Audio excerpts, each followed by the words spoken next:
Welcome to get it RRB junior engineer general science 30 out of 30 সিরিজের আজ first video. এর আগে আমরা স্ট্যাটিক জিকের উপরে দুটো ভিডিও বানিয়েছিলাম এবং সেখানে দেখিয়েছিলাম কোন কোন টপিক থেকে আরআরবি সচরাচর কোশ্চেন জিজ্ঞাসা করে। আজ আমরা জেনারেল সায়েন্স নিয়ে আলোচনা করব। তোমরা প্রত্যেকেই জানো জেনারেল সায়েন্সে সাধারণত তিনটে পার্ট থেকে কোশ্চেন আসে, এক ফিজিক্স, কেমিস্ট্রি এবং বায়োলজি। এই ভিডিও সিরিজে আমরা ফিজিক্সের বিভিন্ন টপিক নিয়ে আলোচনা করব এবং আরআরবির বিভিন্ন পরীক্ষায় ফ্রিকুয়েন্টলি জিজ্ঞাসা করা কিছু কোশ্চেন নিয়ে আলোচনা করব, যেখান থেকে তোমাদের টপিকটা সম্পর্কে একটা ধারণা হয়ে যাবে। তো চলো শুরু করা যাক। সবার প্রথমে আমরা দেখে নেব ফিজিক্সের বিভিন্ন যে চ্যাপ্টার আছে, কোন চ্যাপ্টার থেকে আরআরবি সব থেকে বেশি কোশ্চেন করে এবং কোন চ্যাপ্টারগুলো থেকে আরআরবি একটু কম কোশ্চেন করে। আরআরবির বিভিন্ন পরীক্ষা যেমন RRB junior engineer, RRB assistant loco pilot, RRB NTPC, RRB technician এর প্রিভিয়াস ইয়ার কোশ্চেন অ্যানালাইসিস করে আমরা দেখেছি আরআরবি সব থেকে বেশি কোশ্চেন যে চ্যাপ্টার থেকে করে সেটা হলো motion and lodge of motion. Next question যেখান থেকে আসে সেটা হলো work, energy and power chapter থেকে। নেক্সট গ্র্যাভিটেশন থেকে কোশ্চেন আসে, তারপর কোশ্চেন আসে হিট অ্যান্ড থার্মোডাইনামিক্স থেকে, নেক্সট আসে সাউন্ড থেকে, নেক্সট আসে লাইট অ্যান্ড অপটিক্স থেকে, ইলেকট্রিসিটি অ্যান্ড ম্যাগনেটিজম থেকে আরআরবি খুব কমই কোশ্চেন করে। তো আজ আমরা motion and lodge of motion চ্যাপ্টারটা নিয়ে আলোচনা করব। আজ আমরা এখান থেকে কিছু টিপিক্যাল কোশ্চেন আলোচনা করব, যেগুলো সলভ করলে এই motion and lodge of motion chapter থেকে আরআরবি বিভিন্ন পরীক্ষায় যে সমস্ত কনসেপ্টের উপরে কোশ্চেন করে সেগুলো সব কভার হয়ে যাবে। তো চলো শুরু করা যাক। First, A body continues to remain in its state of rest or uniform motion unless an external force acts on it. This statement is known as, এটা আরআরবি যেই 2015 এর কোশ্চেন। বাইরে থেকে প্রযুক্ত বল দ্বারা বস্তুর অবস্থা পরিবর্তনে বাধ্য না হলে স্থির বস্তু চিরকাল স্থির অবস্থায় থাকে এবং গতিশীল বস্তু চিরকাল সরল রেখায় সমবেগে চলতে থাকে। এই স্টেটমেন্টটা শুনে প্রত্যেকেরই নিশ্চয়ই মনে পড়ে যাচ্ছে এটা কিসের স্টেটমেন্ট? এটা হলো নিউটনের ফার্স্ট ল এর স্টেটমেন্ট। সুতরাং এখানে ওই কথাটাই বলা আছে। So correct answer is Newton's first law. দেখো, নিউটনের ফার্স্ট ল সম্বন্ধে আরও দুটো ইনফরমেশন দিয়ে রাখি। এই যে কোনো একটা বস্তু যার উপরে বল প্রয়োগ না করলে সেটা স্থির অবস্থায় থেকে যেতে চাই অথবা গতিশীল বস্তু সরল রেখায় চলতে চাই, এই যে টেন্ডেন্সি, এটাকে বাংলাতে বলা হয় জাড্য, ইংলিশে বলা হয় ইনার্শিয়া। তো নিউটনের ফার্স্ট লকে আর একটা নাম দেওয়া হয় ল অফ ইনার্শিয়া। এই ইনার্শিয়া নিয়ে আরেকটা কোশ্চেন খুব আসে আরআরবির পরীক্ষায়, সেটা হলো ইনার্শিয়া ডাইরেক্টলি প্রপোর্শনাল টু মাস। এই ফর্মুলাটা তোমরা খুব ভালো করে মনে রাখবে, যেটা থেকে দেখবে পরবর্তীতে আরও অনেক প্রবলেম সলভ করতে দিয়েছে এবং ডাইরেক্টও কোশ্চেন এসছে এখান থেকে। ইনার্শিয়া ডাইরেক্টলি প্রপোর্শনাল টু মাস। নিউটনের ফার্স্ট রুল যখন এলোই তখন সাথে সাথে আর একটা জিনিস চলে আসে, সেটা হলো নিউটনের সেকেন্ড রুল। সেটা কি? Newton's second law of motion states the rate of change of momentum of a body is directly proportional to the applied force and take place in the direction of force. বাংলায় বললে কি হবে? বস্তুর ভরবেগের পরিবর্তনের হার বস্তুর উপর প্রযুক্ত বলের সমানুপাতিক এবং প্রযুক্ত বল যে দিকে ক্রিয়া করে বস্তুর ভরবেগের পরিবর্তন সেই দিকেই হয়। এটাকে যদি আমি ম্যাথমেটিক্যালি এক্সপ্রেস করি সেটা কেমন হবে? বস্তুর উপর প্রযুক্ত বল বস্তুর ভরবেগের পরিবর্তনের সমান, অর্থাৎ mv1 মাইনাস mv2। বস্তুর উপর প্রযুক্ত বল বস্তুর ভরবেগের পরিবর্তনের হারের সমান।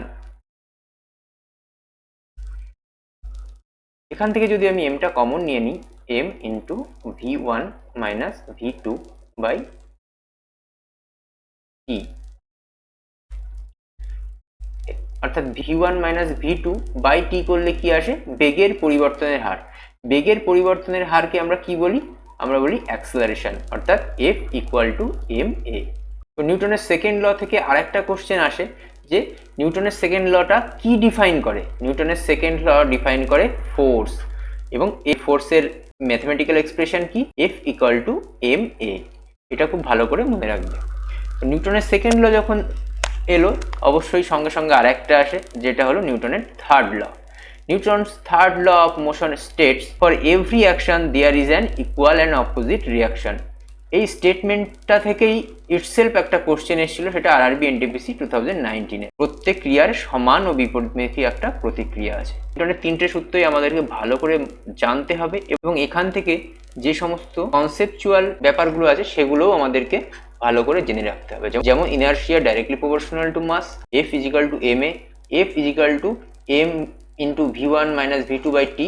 এই সমস্ত কনসেপ্টগুলোকে আমাদের মনে রাখতে হবে। Next question, which of the following quantity is a measure of the inertia of an object? এটা আরআরবি এনটিপিসি 2016 এর কোশ্চেন। কি বলছে? বলছে কোন কোয়ান্টিটিটা ইনার্শিয়ার একটা মেজার। একটু আগেই আমরা কি বলেছিলাম, ইনার্শিয়া ডাইরেক্টলি প্রপোর্শনাল টু কি? মাস।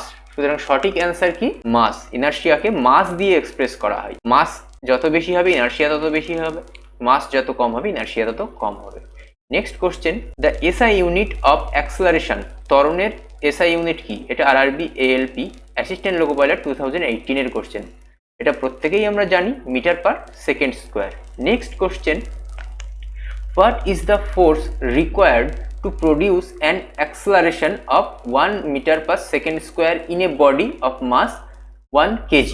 এখানে কি কি দেওয়া আছে? এ দেওয়া আছে 1 মিটার পার সেকেন্ড স্কোয়ার, আর মাস দেওয়া আছে কত? 1 কেজি। এখানে চেয়েছে কি? ফোর্স। আমরা একটু আগেই শিখেছি নিউটনের সেকেন্ড ল থেকে, এফ ইজিক্যাল টু এম এ। এই ফর্মুলাটা ইউজ করলেই আমরা এখানে উত্তরটা পেয়ে যাব। এই কোশ্চেনটাই আরআরবি জেই 2019 এ জিজ্ঞাসা করেছিল। সুতরাং সঠিক উত্তরটা কি? এখান থেকে দেখতেই পাচ্ছি সঠিক উত্তর হলো 1 নিউটন।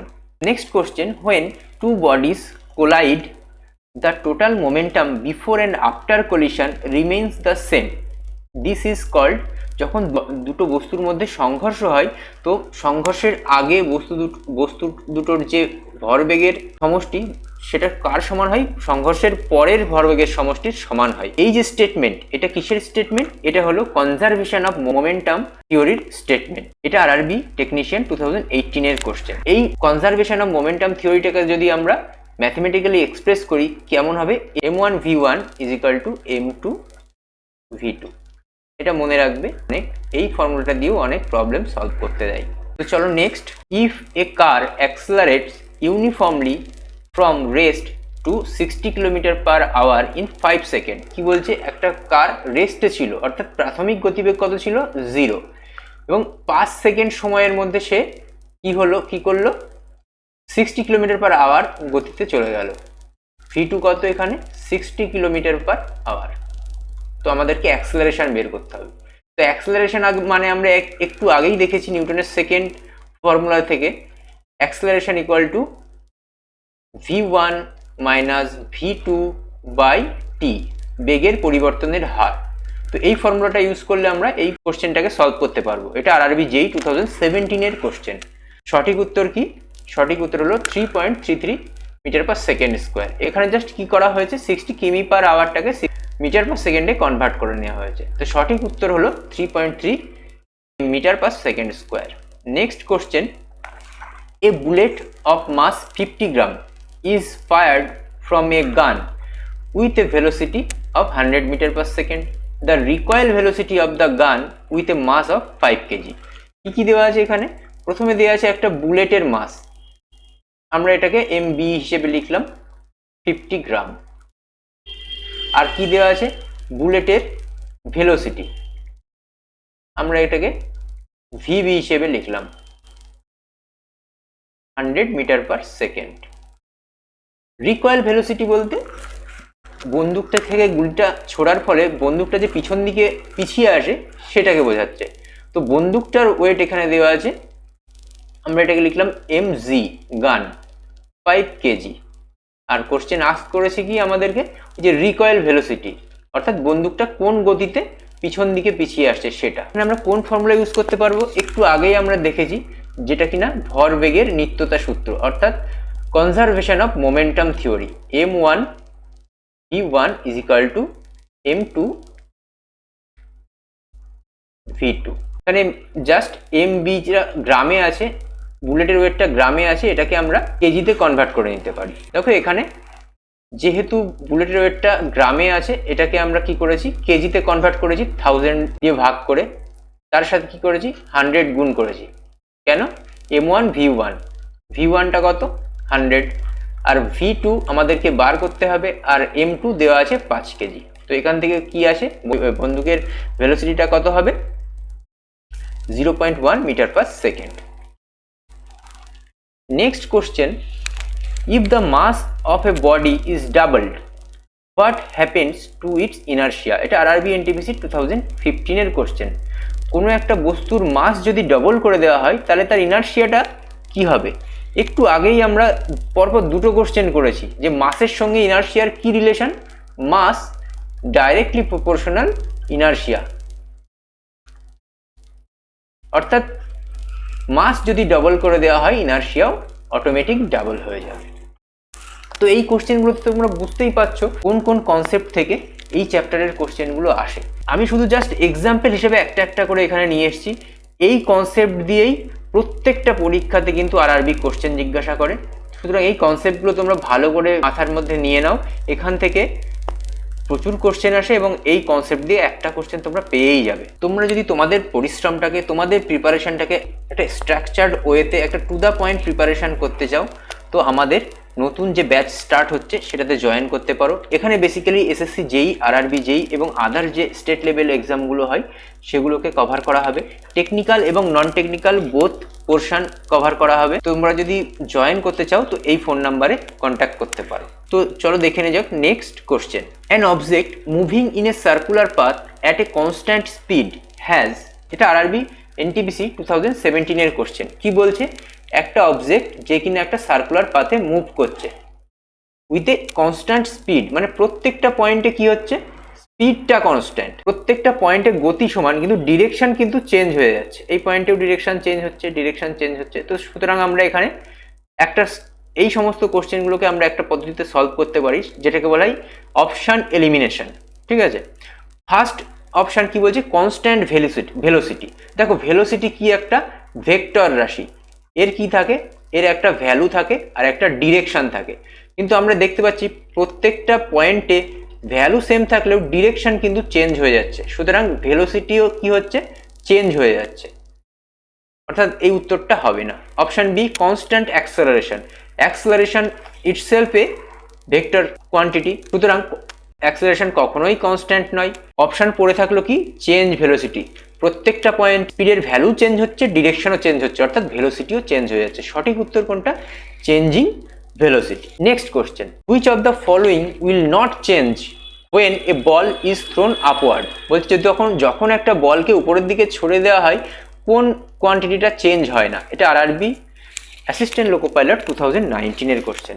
যখন একটা বলকে আমরা উপর দিকে ছুড়ে দিই, এই পয়েন্টটাতে যে ভেলোসিটি থাকে এই পয়েন্টটাতে সেই ভেলোসিটি কিন্তু চেঞ্জ হয়ে যায়। তোমরা চিন্তা করে দেখো। সুতরাং দুটো পয়েন্টে যখন ভেলোসিটি চেঞ্জ হয়ে যাচ্ছে, অর্থাৎ আমরা ওটাকে ভেলোসিটিকে ওয়ান টাইপ অফ স্পিড বলতে পারি, স্পিডও চেঞ্জ হয়ে যাচ্ছে, তো স্পিড কিন্তু কনস্ট্যান্ট থাকে না। এখানে ইটসেলফ একটা অপশান দেওয়া রয়েছে ভেলোসিটি, সুতরাং এটাও হবে না। ভেলোসিটি যখন চেঞ্জ হয়ে যাচ্ছে মোমেন্টামও কি হচ্ছে, চেঞ্জ হয়ে যাচ্ছে, কারণ আমরা জানি momentum equal to m v. V যখন চেঞ্জ হয়ে যাচ্ছে মোমেন্টামও চেঞ্জ হয়ে যাচ্ছে। উত্তর পড়ে থাকলো অ্যাক্সেলারেশন। তো আজ আমরা এই চ্যাপ্টার থেকে এই কোশ্চেনগুলো আলোচনা করার মাধ্যমে যে কনসেপ্টগুলো শিখলাম সেগুলোকে যদি একটা সামারাইজ করি সেটা কি হবে। ফার্স্ট আমরা শিখলাম নিউটনের ফার্স্ট ল, যেটাকে বলা হয় law of inertia. Law of ইনার্শিয়াটা কি হয়, মাসের ডাইরেক্টলি প্রপোর্শনাল হয়। নেক্সট আমরা কি শিখলাম, সেকেন্ড ল অফ নিউটনের সেকেন্ড ল কি ডিফাইন করে, ফোর্স ডিফাইন করে, force equal to mass into acceleration. Next আমরা শিখলাম নিউটনের থার্ড ল। নিউটনের থার্ড লকে বলা হয় অ্যাকশন অ্যান্ড রিয়াকশন ল। এটা কি ডিফাইন করে, অ্যাকশন অ্যান্ড রিয়াকশন। এটাকে কিভাবে এক্সপ্রেস করা হয়, F A B is equal to minus of F B A. Next আমরা শিখলাম কনজারভেশন অফ মোমেন্টাম। এটাকে কিভাবে এক্সপ্রেস করা হয়, m1v1 ইকুয়াল টু m2v2। সুতরাং এই কনসেপ্টগুলোকে যদি তোমরা মাথার মধ্যে ঢুকিয়ে নাও, এই চ্যাপ্টার থেকে যে কোশ্চেনই আসুক তোমরা কিন্তু সলভ করতে পারবে এবং এখান থেকে একটা কোশ্চেন আসার খুব চান্স আছে। আমাদের চ্যানেলটাকে এখনও যদি তোমরা সাবস্ক্রাইব না করে থাকো তো অবশ্যই সাবস্ক্রাইব করে দেবে। আর ভিডিওটা যদি তোমাদের ভালো লেগে থাকে তো ফ্রেন্ড সার্কেলে অবশ্যই তোমরা এটাকে শেয়ার করে দিও। এই ভিডিও বা আরআরবি যেই সম্বন্ধে কোনো কোশ্চেন থাকলে তোমরা কমেন্টে জানাতে পারো। তো চলো দেখা হবে নেক্সট ভিডিওতে। নেক্সট টপিক হবে ওয়ার্ক, এনার্জি অ্যান্ড পাওয়ার। ততক্ষণ তোমরা মন প্রাণ দিয়ে পড়তে থাকো, যত পরিশ্রম করবে, পরিশ্রম করলে অবশ্যই সাকসেস পাবে। দেখা হচ্ছে নেক্সট ভিডিওতে। Thank you.